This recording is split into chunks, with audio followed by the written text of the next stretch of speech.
Ah, another year, another Xbox showcase. And I can't lie to you, this showcase was pretty good. A bunch of interesting games that we're going to get our hands on this year or next year. Xbox and Microsoft were in their bag with this one. A lot of these trailers had me like, it's beautiful.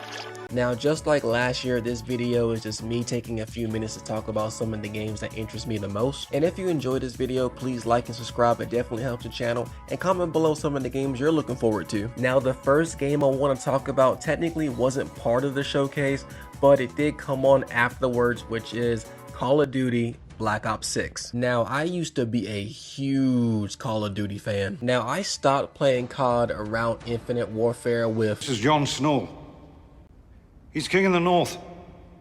Now, I briefly came back to the franchise back in 2022, back when they released it Modern Warfare 2, mainly for the nostalgia because Call of Duty Modern Warfare 2 was the first Call of Duty game I played all the way back in 2009. But the expansion known as Modern Warfare 3 happened and What the fuck is this piece of shit?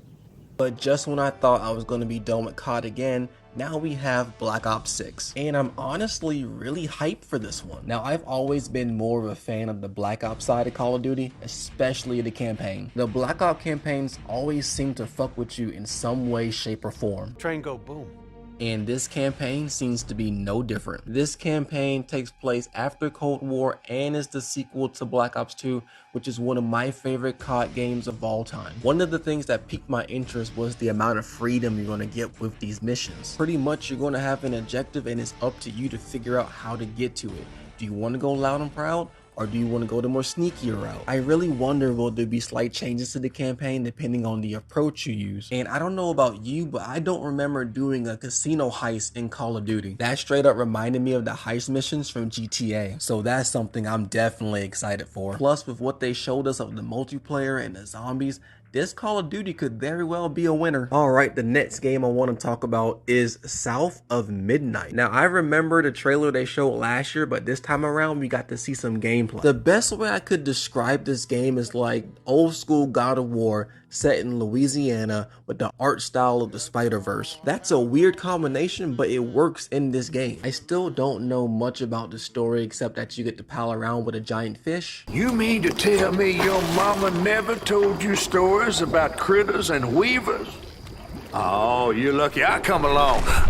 What? But this game definitely intrigued me. Now, if that gator is one of the major bosses, I can't wait to see what else they got in store for us. The game doesn't come out till next year, so I'm excited to see what else it brings to the table. Alright, next up is Indiana Jones and the Great Circle. It's supposed to be the middle child between Raiders of the Lost Ark and The Last Crusade, and we're off on another Indiana Jones adventure. Developed by Machine Games, who brought us the Wolfenstein games, the Great Circle will see Indy travel to multiple locations throughout the world. Each location is supposed to create a perfect line around the globe. The main antagonist of the game seems to be Nazis, and if you played a Machine Games game, you know how ridiculous they make Nazis. What you have is your stupid American cartoons. Choo choo, choo choo. Ha ha ha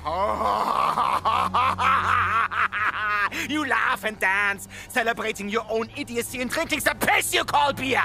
This game feels like it's going to be a lot of fun, and it could possibly bring that Indiana Jones magic to the gaming world. I don't know, this game feels like it's old school and new school all at the same time. I can't wait to hit people with the whip. The Great Circle will be dropping sometime this year. Next game on my list is something I didn't think we was gonna get, which is Life is Strange Double Exposure. We've had a lot of games from this franchise. The last Life is Strange game I've played, I believe, is True Colors, but this game will see the return of Max, the protagonist of the original Life is Strange. The game is set years after the first one and shows Max now has the power to travel between two parallel universes. In one universe, her friend was murdered, and in the other one, she's still alive. So now Max has to solve the murder mystery in one universe and prevent that murder in the other. These games has always been an emotional roller coaster, and I am ready for it. Double Exposure will be out in October. This next game I feel like is going to be a nice little gem. The game is called Mixtape. The premise of the game seems to be reliving the memories of a teenager back in the 80s or 90s. Off rip, I love the art style of this game. This feels like it's going to be a really good escapism type game. And just from the little bit they showed, I know this is going to be one of the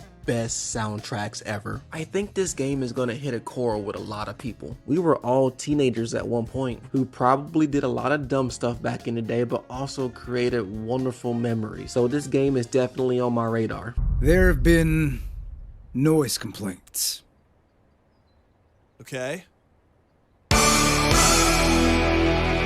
Can't wait to jam to this game in 2025. The next game I'm going to talk about is a game I've been looking forward to for so long, and that's State of Decay 3. The last time I saw anything pertaining to State of Decay 3 was, oh my goodness, yeah, very long time. For a while, I thought this game was going to take the same amount of time it took for Dead Island 2 to come out, but after what felt like forever, we finally got more for State of Decay 3. Now, this was more so a cinematic trailer, but they did sprinkle a little bit of gameplay into it. Like, there were certain parts where you can tell that it kind of looks like gameplay. To me, based off this trailer, it looks like they're going to focus a bit more on the co-op side of the game. It looks like the enemies are going to be a lot tougher because that Juggernaut looks absolutely terrifying. One thing I hope they improve besides the co-op is the genuine story. I'm not asking for a Last of Us level story, but something that I can grip my teeth into. That nitpick aside, I love State of Decay 2. I poured so many hours into that game, and I know I'm gonna do the same thing with this game. Now, the ending of the trailer really intrigued me.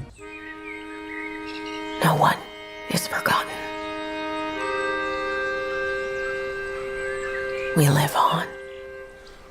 I wonder if we will have a memorial within our base. That would be a nice touch, to have a little something for the survivors that we lost along the way in our journey. Sadly, there is no release date for State of Decay 3, but I'm hoping it will be early 2025. From the games I briefly talked about to games like Fable and Gears of War E-Day, it feels good to be an Xbox fan right now. I can't wait to get my hands on a lot of these games. I have high hopes. If you made it to the end of the video, thank you so much. We are going to be eating pretty good. What a time to be a gamer. But thank you again for listening to this video. Alright y'all, it's been your boy Curtis from Black Heroes, and I'm out. Peace!